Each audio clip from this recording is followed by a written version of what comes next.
You are standing above the village of Oia, at the northern tip of Santorini, late on an August afternoon.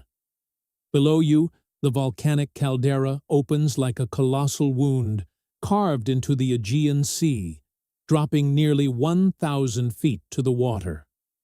Clinging to the edge of this abyss, thousands of cubic homes appear stacked on top of one another, all painted the same impossible white, punctuated by blue domes that look as though an obsessive painter placed them there. Around 3,400,000 people visit this island every year, a number that becomes almost absurd when you remember that only 15,500 permanent residents live here. That is nearly 220 tourists for every resident, one of the most extreme ratios on the planet, according to a 2018 report from the European Commission. And almost all of them come for the same image: white and blue, blue and white, repeated all the way to the horizon. You have probably seen this combination hundreds of times in photographs, films, perfume advertisements, and social media feeds. And if someone asked why Santorini has these colors, you would probably have a quick answer ready. The problem is that your answer would almost certainly be wrong. There are 4 explanations that almost anyone will offer if you bring up the subject over drinks. The first is the most obvious. White and blue are the colors of the Greek flag, so the homes were painted that way out of national pride. It makes sense as an idea, but it falls apart under the weight of chronology. The 2 colors were formally established as Greek national emblems during the First National Assembly at Epidaurus in 1822, but the whitewashed homes of the Cyclades existed long before that, and the specific blue seen on doors, window frames, and domes only became the dominant standard more than a century later, for reasons that, as we will discover, had nothing to do with civic pride. The second explanation is even more popular. Someone will tell you that it is an ancient tradition inherited from the classical Greeks, the civilization of Doric columns and marble statues. That theory does not hold up either. Classical Greece was a festival of color. Temples, statues, and friezes were painted in reds, yellows, cobalt blues, browns, and vivid shades that would seem almost garish to us today. The immaculate white we associate with the ancient world is an invention of the modern eye, created partly by time, which erased the pigments, and partly by the romantic reinterpretations of the 19th century. The third explanation claims that the colors were chosen to echo the sea and sky of the Aegean, creating an aesthetic harmony between the built environment and the landscape. That is true as an outcome, but it confuses the effect with the cause. No one in Santorini centuries ago was thinking about visual harmony while painting their walls. They were trying not to die from the heat. And the fourth, more recent explanation is that all of this is merely a tourism marketing strategy, a manufactured backdrop designed to attract foreign visitors. That answer is incomplete as well. The colors existed before mass tourism, and the story of how they became mandatory is far more uncomfortable than any advertising campaign. To understand what truly happened, we must return to the late 1930s, a period that most tourism brochures prefer not to mention. At the time, Greece was under the rule of Ioannis Metaxas, a general who had taken power in 1936 and established an authoritarian dictatorship known as the 4th of August regime. It is important to note that the inhabitants of the Cyclades had already been whitewashing their homes with lime for generations, following an ancestral practice of hygiene and thermal comfort. But the Metaxas government transformed that popular custom into a compulsory state policy. In 1938, as a cholera outbreak threatened the archipelago, Metaxas issued a decree making whitewashing a mandatory sanitary measure enforced by local authorities. It was no longer an aesthetic choice or a family tradition. It was a public health strategy.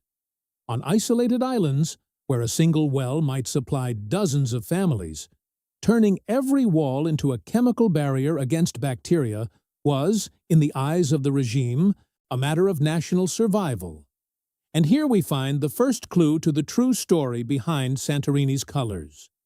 It is worth noting that this policy was imposed upon a population already living in highly unusual homes.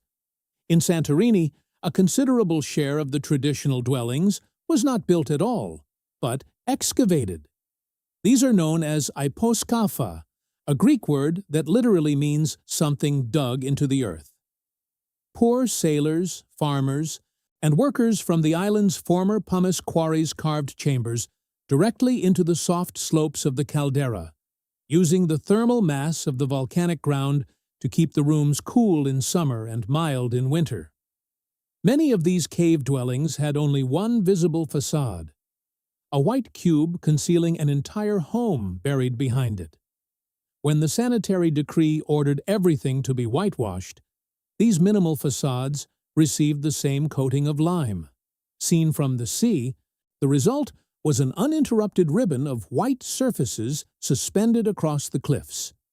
The exact image the world now associates with Oya and I Merovigli. In other words, an aesthetic that appears intentional is largely the accumulated result of decisions made by people who never imagined they were creating a postcard. Lime, known in Greek as asbestos, is a material humans have used for thousands of years. It consists of calcium hydroxide, produced by firing limestone at high temperatures and then hydrating it. When applied to a wall, this paste reacts slowly with carbon dioxide in the air and turns back into calcium carbonate, creating an exceptionally stable mineral surface. What matters here, however, is not its appearance, but its chemistry. During and after application, lime has a pH of approximately 12, an environment in which most bacteria and fungi simply cannot survive. Microorganisms such as Vibrio cholerae, the bacterium that causes cholera, are destroyed when they come into contact with lime-washed surfaces. At that moment in history, without readily available penicillin, bottled chlorine, or hand sanitizer, lime was one of the few effective chemical defenses available to poor communities. Metaxas realized that an entire island could be transformed into a kind of enormous germicidal surface, and that is exactly what he did. The white walls of Santorini, as we know them today, were standardized and immortalized not by an artistic vision, but by an emergency response to an epidemic. What no one anticipated was that this measure would endure for nearly 90 years. Lime offered a second advantage as well, this one entirely physical, and it helps explain why Greek islanders had painted their homes white long before any government decree. Santorini is made from dark volcanic rock, the result of the catastrophic eruption that tore the island apart around 1600 BC and created the caldera we see today. The local basalt, dark tuff, and compacted pumice are charcoal gray or earthy brown, and with almost no timber available across the arid landscape, these rocks were the only practical building materials. The problem is that dark surfaces absorb between 70 and 80% of the sunlight that strikes them. On an island where temperatures rise above 104 degrees Fahrenheit in August, and the sun beats down almost vertically for 12 consecutive hours, a dark stone dwelling becomes an oven. A whitewashed wall, by contrast, reflects approximately 80% of visible solar radiation back toward the sky. Think about placing your hand inside a car parked in the sun. The dark dashboard burns to the touch, while the light-colored bodywork of a white car under the same sunlight remains far cooler. It is the same physical difference applied to the place where a family sleeps. Researchers studying urban albedo, the ability of surfaces to reflect light, estimate that whitewashing can reduce the indoor temperature of a Mediterranean home by several degrees Celsius during the hottest part of the day. Studies conducted on Greek islands have found differences of 5 to 8 degrees Celsius between an exposed dark stone building and the same building with freshly whitewashed walls. Multiply that effect across generations of residents sleeping, cooking, and raising children within those walls, and the practical value of white becomes obvious. Before air conditioning, this was not about comfort. It was about survival. It is no coincidence that many families across the Cyclades still repaint their walls every spring, in a ritual traditionally performed before Orthodox Easter, combining the religious calendar, domestic hygiene, and thermal maintenance within a single act. But we still need to explain the blue. And here, the story takes an even less glamorous turn. In almost every article that romanticizes Santorini, you will read that the blue of its doors, windows, and church domes was chosen to echo the Aegean Sea. It is poetic, but it is not what happened. The blue of Cycladic villages, particularly the vibrant shade covering the domes of Oia and Fira, originated in a household laundry powder known as loulaki. Loulaki was a type of industrially produced bluing powder used by Greek homemakers to make white laundry appear brighter, much like the optical brighteners still added to certain detergents today. Almost every island household had a box of loulaki tucked away somewhere in the kitchen or laundry area. Local fishermen, meanwhile, painted the hulls of their boats with an inexpensive mixture of lime and loulaki, creating an intense and durable blue. At some uncertain point during the early 20th century, someone noticed that the leftover boat paint worked perfectly on doors and frames. The mixture was virtually free, and it offered something other options could not: durability under relentless sunlight. Window frames, wooden doors, balustrades, arches, everything began receiving the same blue because it was the cheapest pigment available in an economy defined by scarcity. Its relationship with the sea came later, as an aesthetic interpretation constructed by outsiders. Its true relationship was with the laundry basket and the hulls of fishing boats. At this point, the story seems straightforward. An epidemic imposed the white. A household economy produced the blue, and the result happened to be beautiful. But then comes the strangest turn in the story, the one almost no tour guide mentions.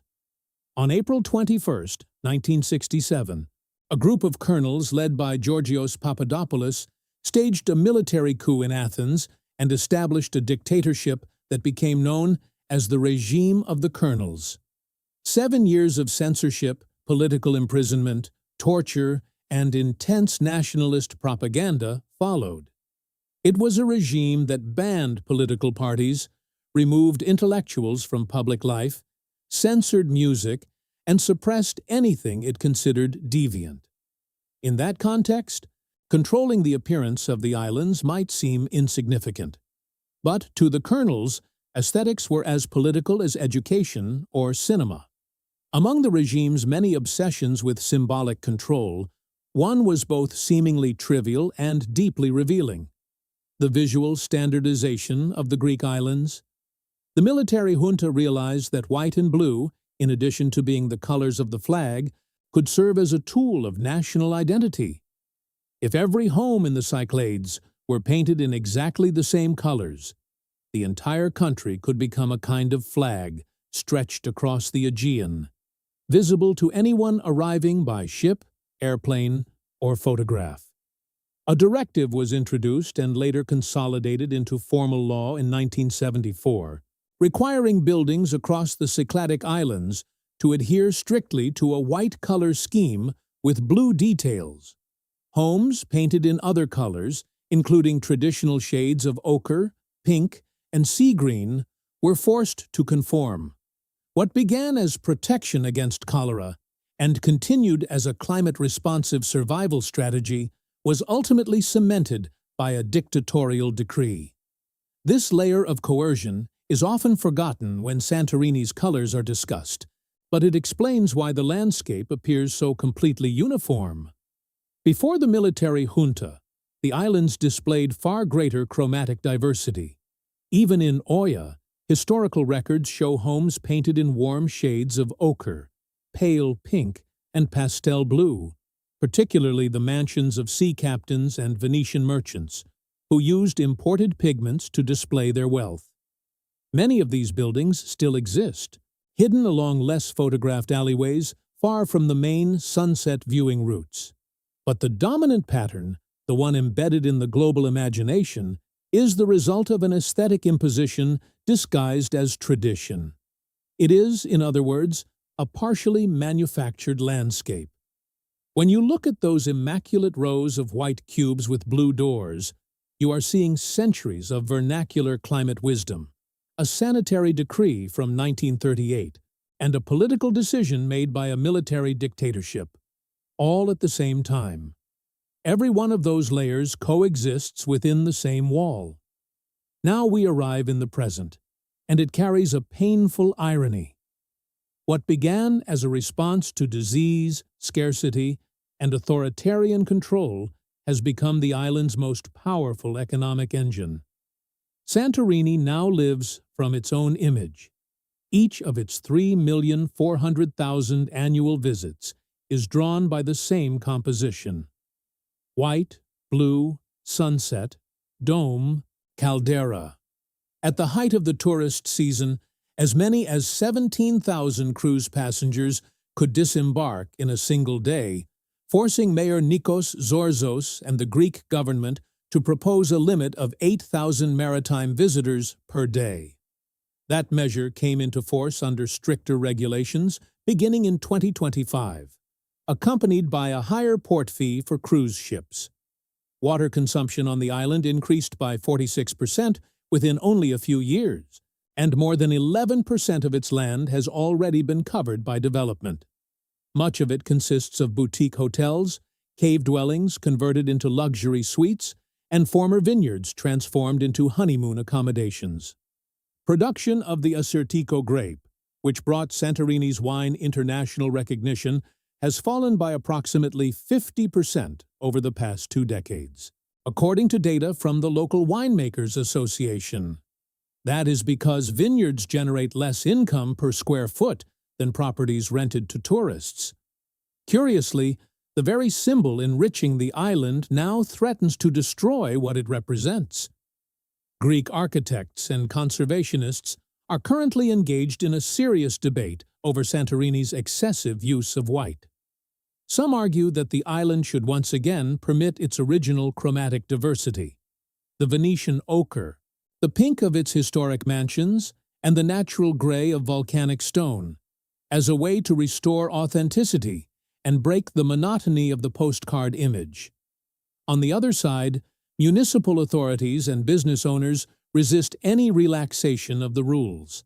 That is because every wall that deviates from the established palette could mean one fewer social media photograph, one fewer destination wedding, or one fewer cruise ship anchored inside the caldera. And there is another, more physical problem, one that recently returned to remind everyone that the island is not a blank canvas. Between January and March of 2025, more than 23,000 earthquakes were recorded across the region, some reaching a magnitude of 5.3. They were triggered by magma moving through the underground channels connecting Santorini's caldera to Colombo, a submarine volcano located a few miles to the northeast. Schools closed, ferries stopped operating, and residents were temporarily evacuated. The island reminded the world that it is not a stage set. It is a dormant geological time bomb.